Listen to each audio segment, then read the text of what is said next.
¿Qué tal? Bienvenidos a un nuevo capítulo de Energía Estratégica. En esta oportunidad nos visita Regina Ranieri. Ella es directora de la Diplomatura de Energías Renovables de la UCEMA y Country Manager de UL en Argentina. ¿Qué tal, Regina? ¿Qué tal? Bienvenida y muchas gracias por participar. Al contrario, gracias a ustedes por la invitación.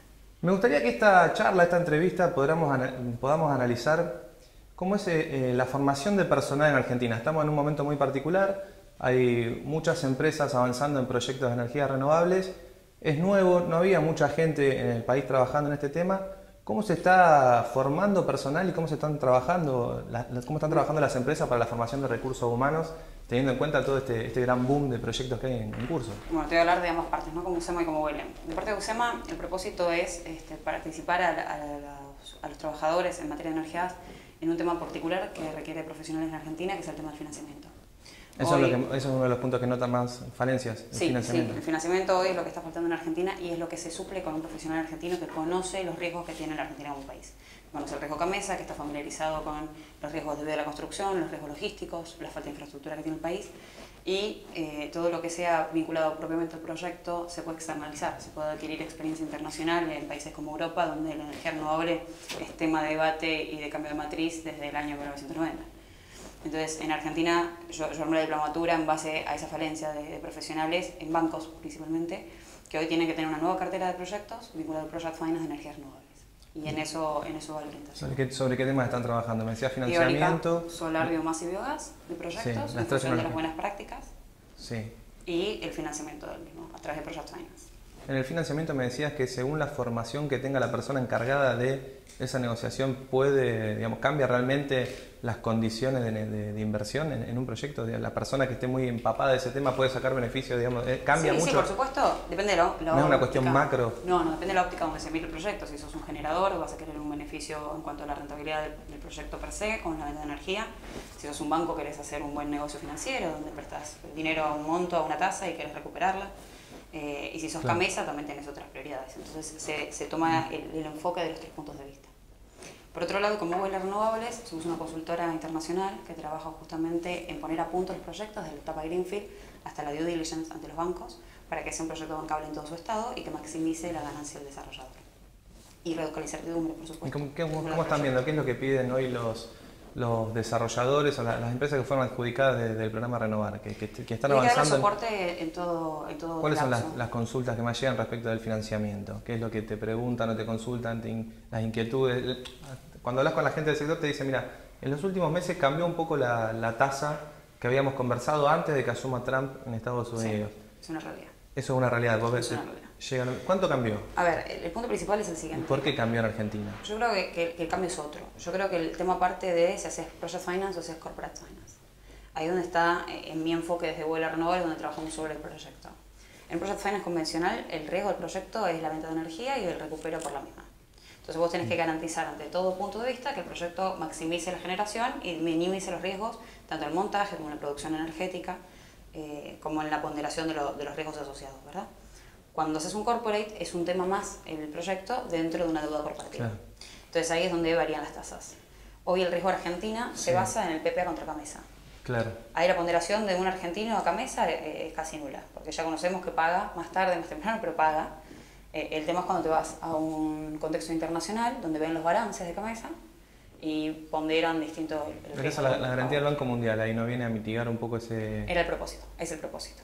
¿Y se está cumpliendo? Sí, en mi criterio sí. ¿Se está cumpliendo? Digamos, ¿es una garantía para el inversor? Nosotros hemos asesorado a distintos grupos de inversores que están buscando proyectos en Argentina y querían comprar proyectos con PPA si solo sí tenían garantías del Banco Mundial. ¿Solo si tenían garantías del Banco Mundial? Les era un mandato de las casas matrices, donde era ese el requisito para hacer alquileres. ¿Hay muchos compradores? ¿Se ven muchos? Yo creo que ya cesaron. Yo creo que los proyectos que adjudicaron ya Renovar 1 y 1.5 ya tienen posicionado el financiamiento. Y de eso va a depender también cuán bien se estructuren y comiencen a hacer el cierre financiero para que se lance Renovar 2. ¿Qué plazo tienen para hacer el cierre financiero? Porque ya la ronda 1 ya se cerró. Y ronda 1 a 5 quedan al día de hoy 700 megas, creo, por firmar. Son más 14 contratos. ¿Qué plazo tienen para ya ir definiendo estos temas? Digamos, había algunas dudas respecto de los proyectos de la ronda 1.5.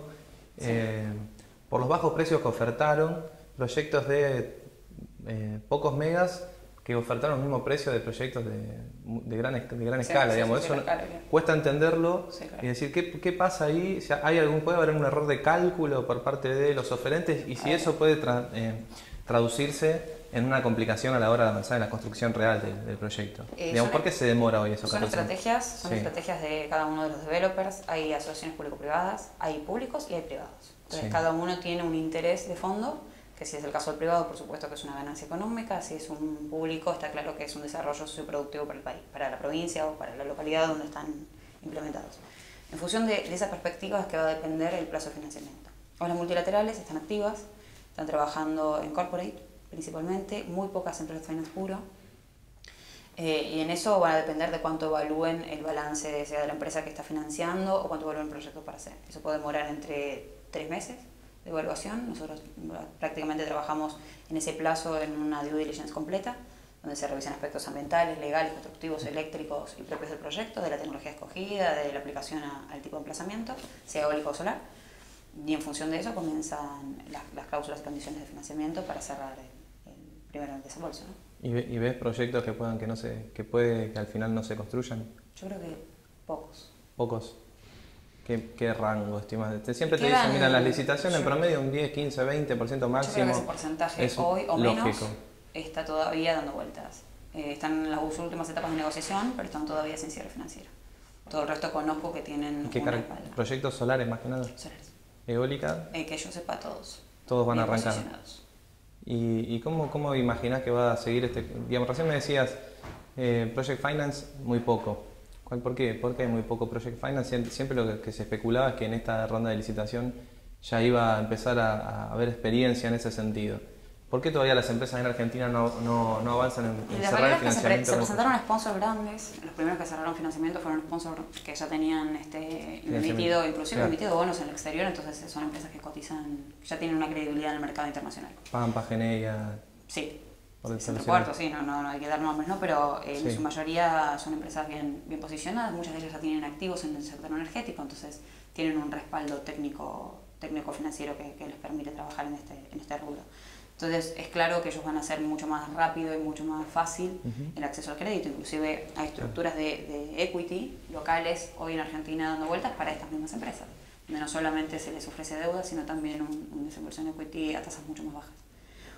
Otro proyecto que no tenga toda esta espalda de un gran sponsor atrás, por supuesto que tiene mayores dificultades y eso se refleja en mayor tasa, mayor plazo de cierre. ¿Y cuál sería? ¿Este sería uno de los motivos del financiamiento por el cual se demora la firma de contratos? Sí. Yo creo que sí.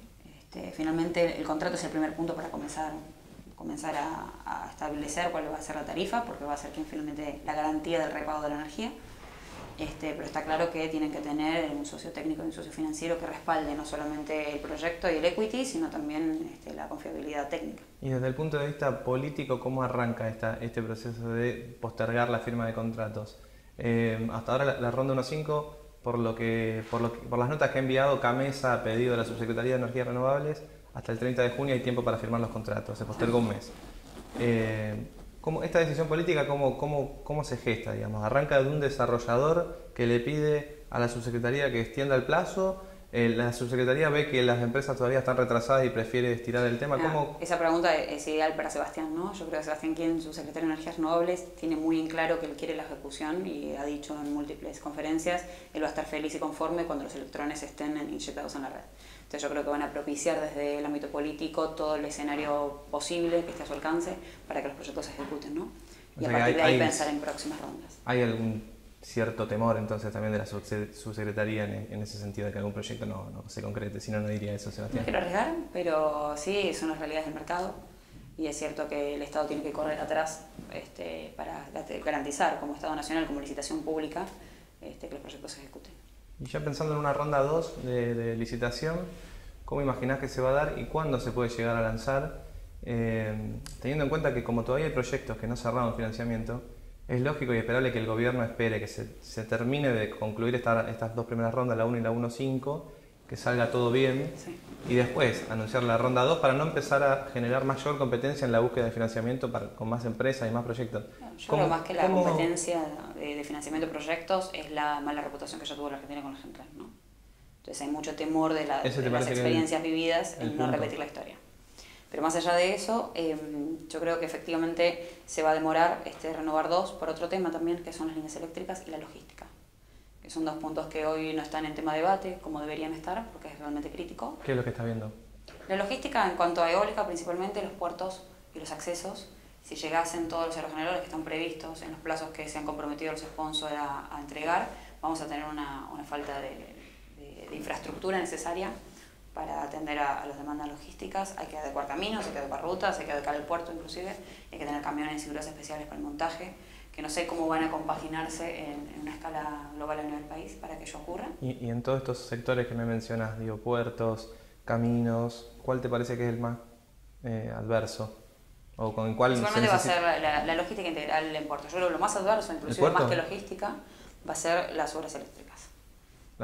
Para dar continuidad a estos 1000 mega anuales que se prevén, ¿no? En el escenario en que estamos hoy sí hay capacidad de despacho, de hecho esta Camesa ha hecho el relevamiento. El problema es que no van a haber nodos con la potencia total para hacer proyectos de gran escala. Tal vez sí para esta ronda 2, claro, pero esto no lo va a permitir una ronda 3 o una ronda 4.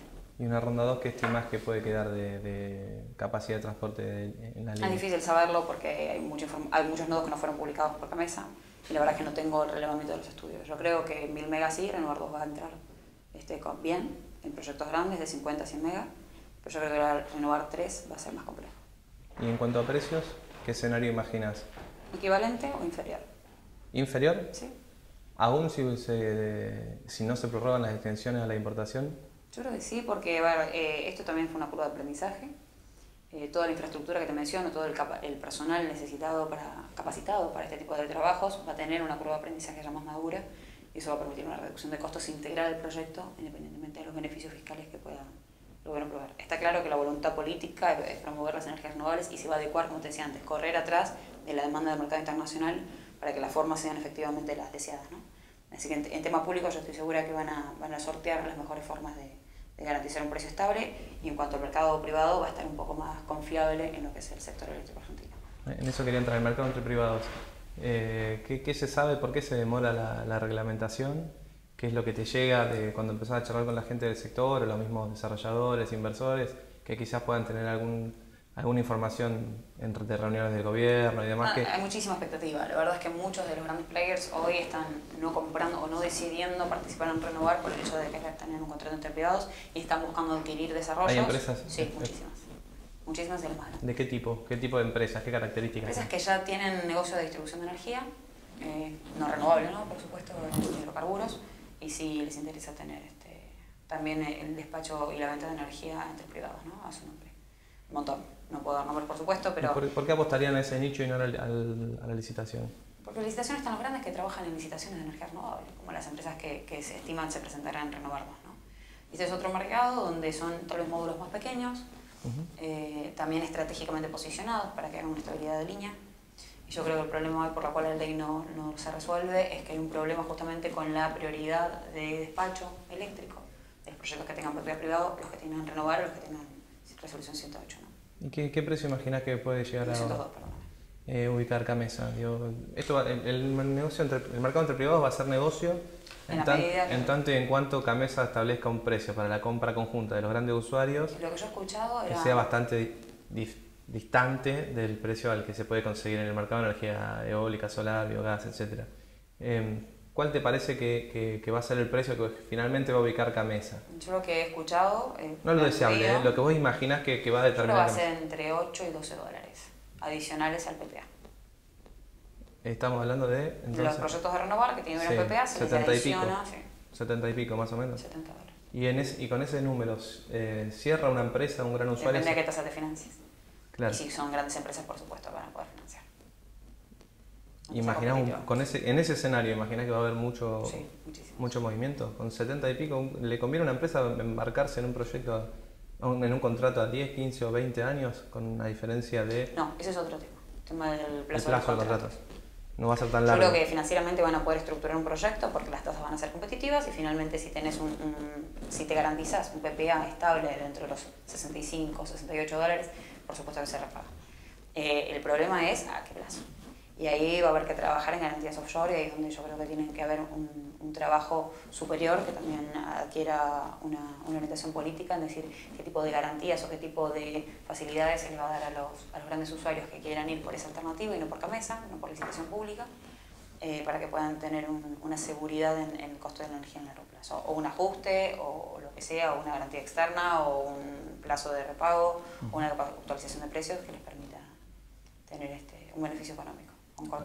Volviendo a lo que es capacitación, en base a todo esto que venimos charlando, digo, va a haber una ronda 2, se van a empezar a construir, ya se están empezando a construir los proyectos de la 1 y la 1.5. En algún momento quizás el gobierno saque o apoye en el Congreso la ley de distribuida. Sí.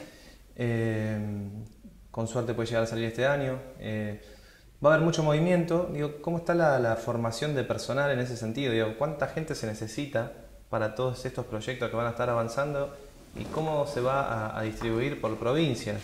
Porque también, evidentemente, el solar va a estar muy fuerte en el NOA, eólica en centro, sur, Cuyo, todo lo que es el NEA, la parte de biomasa y biogás, el centro también. Sí, muy federalizada. ¿Cómo se va a dar la formación de recursos humanos en ese sentido? Yo lo que estoy viendo es que todas las universidades públicas, y yo soy ingeniera de una universidad pública, están teniendo un programa de energías renovables para justamente capacitar en estas prácticas. Sobre todo en la parte técnica y en la parte de interconexión, donde también depende mucho de las demandas, como tú dices, solo de recursos, sino también de generación y posibilidades de interconexión de las distintas regiones, ¿no?, del país. Así que en ese sentido, con el conocimiento local, yo creo que se están conformando buenos equipos de trabajo. El tema va a ser en alta potencia, cuando vayas al management de proyectos, donde ahí sí vas a tener que heredar conocimiento internacional y lidiarte con experiencia que haya en todo el globo, con gente que ha trabajado como compañías internacionales, que hayan trabajado en distintos proyectos, que hayan participado de distintas licitaciones y que sepan con qué riesgos van a encontrarse. Desde un tema técnico hasta la localidad donde está emplazada un parque eólico o un parque solar, que va a tener que adecuarse a coexistir con una tecnología distinta. ¿Y en qué tecnologías notan mayores falencias? ¿En eólica, en solar? En todas. A ver, es un tema nuevo para la Argentina. Pensá que claro, esto la potencia instalada es menos del 2% en eólica y solar, claro, de la matriz. Y todos los proyectos que hubieron se montaron en el 2011, 2012, entonces se perdió también ese know-how. Gracias a Dios lo que veo es que está migrando mucho profesional extranjero, que había decidido ante la crisis económica, emigró de la Argentina y estudió y se capacitó en el exterior. Había muchos ingenieros argentinos trabajando afuera. Sí. Pero más que nada en ese grado de profesionales, digamos, no ingenieros, pero yo, bajando quizá un escalón menos. Digo, el técnico que trabaja en el parque, los operarios que van a tener que estar ahí en la instalación de los equipos. Digo, en eso ya que necesitas más recursos humanos locales, ya no lo traes de afuera. Yo creo que se va a heredar mucho de la industria hidrocarburífera. Yo creo que se van a heredar muchos profesionales donde al bajar el precio del petróleo, por supuesto que se mantuvieron por un tema gremial, ¿no? Se mantuvieron puestos de trabajo que tal vez no tienen asignado un rol específico, que sí se pueden reconvertir a lo que es, como tú dices, el montaje, la construcción, las obras civiles, las obras eléctricas, que son, no te digo que similares, pero sí que mantienen una línea de trabajo equivalente donde podrían adecuarse. Yo creo que eso sí se va a aprovechar y por supuesto te barata el costo el tener mano de obra local. ¿Y en lo que es formación, en qué áreas ves que hay mayor interés por parte de la gente de formarse? En financiamiento, claramente. ¿En financiamiento? Y yo lo que veo es que los bancos están muy interesados en tomar equipos de trabajo especializados en energías renovables y es por eso que se nos hace la diplomatura también. ¿Hoy hay bancos ya trabajando en nuevas líneas? Bancos comerciales, sí. Pero con apoyo ¿Se puede de casas mencionar matriz, alguno? No. El Banco Nación, por ejemplo, sé bueno, que... los bancos locales sí, por supuesto. BICE y Banco Nación, al constituir el FODER, por supuesto que tienen que tener implicancias técnicas en sus equipos. ¿Y a qué nicho apuntan los bancos comerciales en lo que es financiamiento? Digo, a la pequeña instalación domiciliaria, al parque grande. Yo creo que el Banco Nación... ¿Hay capital como para financiar tantos proyectos millonarios? Va a tener que haber. Yo creo que en ambos casos lo que van a priorizar son los proyectos provinciales, porque por supuesto que tienen otra envergadura social, como te decía antes. Claro. Y por otro lado, también con contenido local. Yo creo que en eso va a tener que coexistir. No creo que vaya a haber un BNDES, pero sí va a haber un programa de Banco Nación, de ACES, de hecho ya hay, que tienda a la promoción también, no solamente de proyecto per se, sino de la industria social. Y justamente también para ir cerrando, Regina, ¿qué rol va a tener la industria en todo esto, la industria local? Hasta ahora lo que se ve es mucho equipo importado. La mayoría de los parques van a trabajar con equipos, en su gran mayoría, de China. también justamente por este tema del financiamiento. Correcto. Digo, si Argentina llega a acomodarse o a formar capital tanto económico como humano, ¿se puede dar una industria fuerte realmente en Argentina o inevitablemente va a haber que traer mucho de afuera? ¿Cómo lo Pero imaginás que el se va a dar? eólico está trabajando. El tema es que vos compares peras con peras, manzanas con manzanas. ¿Qué significa eso? Si vos ya tenés un equipamiento chino de cualquier origen que viene con un financiamiento por detrás, que viene con un sponsor que te presta el dinero, o un socio técnico que te presta el dinero, si solo sí adquirís equipamiento internacional, la industria argentina no tiene nada que hacer. Claro. Porque es una condición de quien te presta el dinero. Ese como primer punto. En segundo punto, también va a depender de un tema de capacidad de precio. Acá es como vos elegías hacer tu política económica. Tenés dos alternativas: hacer una política energética industrial, donde priorices energía en función de tu capacidad industrial. Y ahí está el problema de nuclear sí, nuclear no, vaca muerta sí, vaca muerta no. Son potenciales que tiene el país. ¿Es conveniente técnicamente? ¿Es conveniente medioambientalmente? Y depende si quieras ir a ese foco o al foco industrial. Y por el otro lado tenés el foco también de la energía barata, como hoy se fue licitado, donde para llegar a los precios que tenés en PPA tenés que sí o sí irte a la alternativa más económica y un financiamiento externo. Entonces queda sujeto y atado a las condiciones que te ponga el ente financiador. ¿Cómo, la última, Regina, cómo ves las perspectivas en general? Digamos, ¿qué ves en lo personal y también a nivel mercado? No, yo estoy muy conforme, yo creo que renovar fue un éxito. Faltan algunos detallecitos, como dijiste, el 10-15%, que suelen ser normales en cualquier licitación internacional. Veo mucha gente de afuera, como te comenté, argentinos que están volviendo y empresas internacionales que se están asentando en la Argentina, como Vuelos Renovables, donde quieren transmitir justamente experiencia internacional. Quedan pocos mercados en desarrollo, con el potencial que tiene la Argentina en términos de recursos. Y creo que las licitaciones fueron transparentes, fueron prolijas, y que esto va a dar un escenario de continuidad en la medida que también los financieros admitan que Argentina tiene un riesgo país, que Gamesa tiene un riesgo país, pero que está todo controlado dentro de la atmósfera local. Así que conforme, y creo que va a seguir un proceso exitoso donde va a tener puesto de trabajo a largo plazo y por supuesto una matriz diversificada y más económica. Muchas gracias, Regina, por participar de este ciclo de entrevistas. Gracias a vos.